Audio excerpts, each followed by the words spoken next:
Welcome to Ask Polly Tuesday, a show for brand marketers who want to learn how AI can grow their revenue and brand recognition.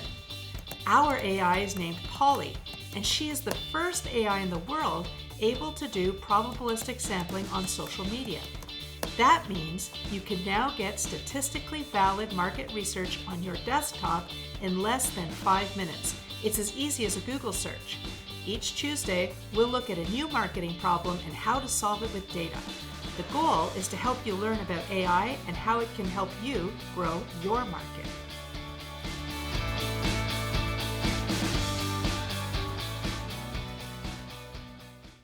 Hello everyone and welcome to Ask Polly Tuesday. This week we're going to be interviewing ASI CEO Erin Kelly on the topic of how brands talk about themselves versus how their customers do.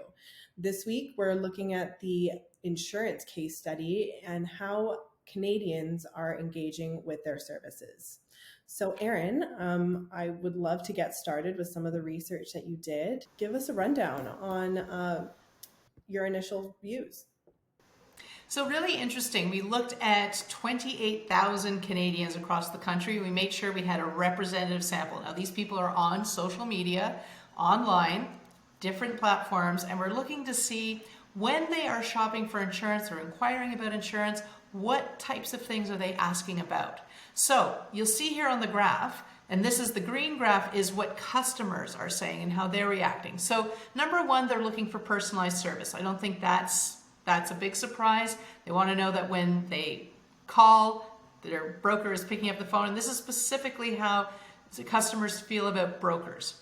But number two, which I think was a little bit more of a surprise, is that the number two thing they're looking for is expertise.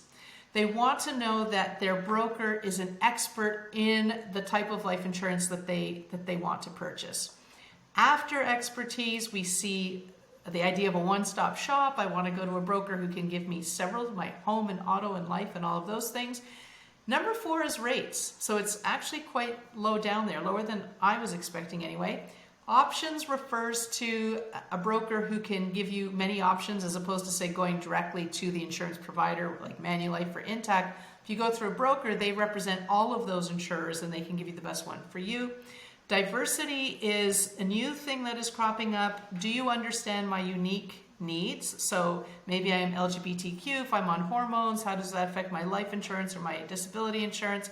If I'm an ethnic person, sometimes they're concerned that they're going to be unfairly treated. So to what extent do you understand those things? And then just starting now, we're starting to see people talk about, if I go with a broker, can I get rewards like I do with a bank? So that's how customers, and in the order of priority, the things that they're asking about when to go look for insurance. The next thing we did was kind of interesting. We looked at an audience just of brokers. So Polly, the AI, went out and said, how do brokers describe their service? And this is what we found. So number one, they talk about, well, tied for number one, there's personalization, so they understand that. But number two, brokers are talking about rates. And if you remember what the customers were saying, rates was number four. It was far below personalization. But here they have personalization and rates coupled at the same level. So you're talking about your rates when really your customer wants to know about your expertise. Next, the brokers are talking about options, but remember, options is way below, is even below rates and expertise. And brokers are only talking about expertise as their fourth most important thing. And yet this is the thing that the customers most want to hear about. The one-stop shop is about right, and diversity, brokers are talking about it more than what customers, well, it's about the right amount that what customers are asking for. So this to us was interesting, that the expertise is not being highlighted despite the fact that this is what customers are looking for. Now, if you look at customers again who are shopping with banks, if you look to the next slide, this is again the customer view, but this time when they're looking to shop with banks for insurance, you see their rates as number two. So customers who are concerned about rates are actually favoring banks. So if you're a broker and you're talking about rates, now you're competing directly with banks and you're losing the customer who's most interested in you. So that's the message you want to get through here. It's really important to see what are your customers talking about and make sure that you are talking to them about the things that they're interested in. Especially because your expertise means that it gives you that a competitive advantage that you probably want to compete on rather than on rates. Totally. And creating competition for yourself with your own messaging can be kind of detrimental to your marketing efforts, I think.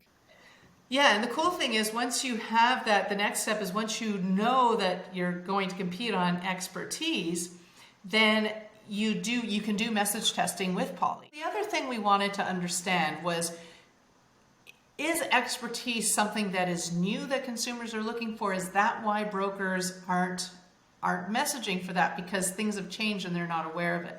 So we wanted to see, for how long has expertise been a primary concern for people looking for insurance? So when we're interested in that, we create what we call the New Voices quadrant. So this is a quadrant where on the vertical axis you have how many people are talking about an issue. So what is the total engagement?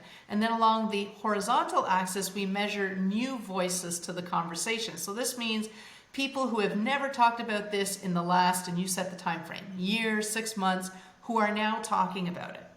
And if it's growing by 30% a year, that tells, or 30% a week, that tells us that this is something that is important and possibly emerging. So the way to interpret the quadrant is, if you're in the top left corner, these are issues that are stagnant. Your messaging doesn't need to change. It's the same people talking about it. New voices aren't joining the conversation, so there's nothing to keep up with. This is just a market that's taking care of itself. If you go on the bottom left, this is an exhausted market. It's usually something where you talked about it too much and now it's gone down. People don't want to talk about it anymore. It's old. There's not a lot of people talking about it, and there's no new voices talking about it. So it's an exhausted topic. You just abandon that for now. The bottom right, these are your emerging issues. These are things that you're perhaps not addressing right now, but they need to be on your radar, because as they move up to that top right quadrant, the top right is your mass market. So the emerging issues, if they continue to, as they get new voices, they get momentum, they move into that mass market, and you need to have your messaging ready for that. You don't want to be thinking about it when it's already hit mass. You want to be thinking about it when it's emerging, have all of your messages tested so that you're ready when it's mass.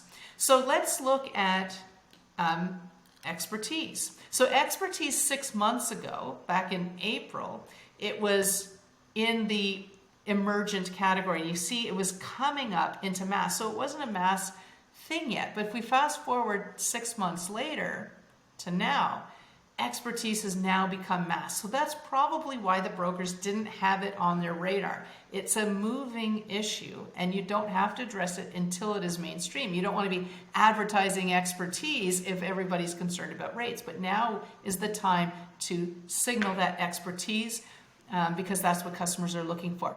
Okay, now if we look at diversity, 6 months ago, diversity was an emergent issue. It was close to the line, so it was just coming out of obscurity. But if we fast forward now 6 months, you'll see diversity is moving up a little bit more toward mass. So it's not your primary communication yet because it's not mass, but now it's time for brokers to start thinking about how they communicate the diversity of their practice and how they are addressing different diversity issues. And it's perfect now to start doing that message testing. And the way Polly message tests, she looks at the people talking about diversity. She looks at your messages that you want to put out there. She compares it to what people are saying, and she can tell you this is the message to lead with. And then when they come back and say, yes, but what about this? Here are some of your responses. So that's the kind of analysis we did, and it works across all industries. Making sure that you are speaking about the right issues with your customers at the right time. Thank you so much, Erin. This was so insightful, and I think it can be really eye-opening for a lot of brands to understand that, they're not talking about themselves the way their customers are.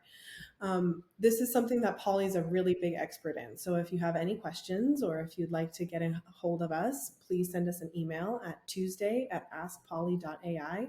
We'd be happy to answer all of your questions. Thank you so much. See you next week. Thank you for watching. If you like our podcast, please like us here and tell your friends. If you would like to be a guest on our program or bring your own market problems for Polly to solve, please send us an email at tuesday@askpolly.ai. See you next Tuesday.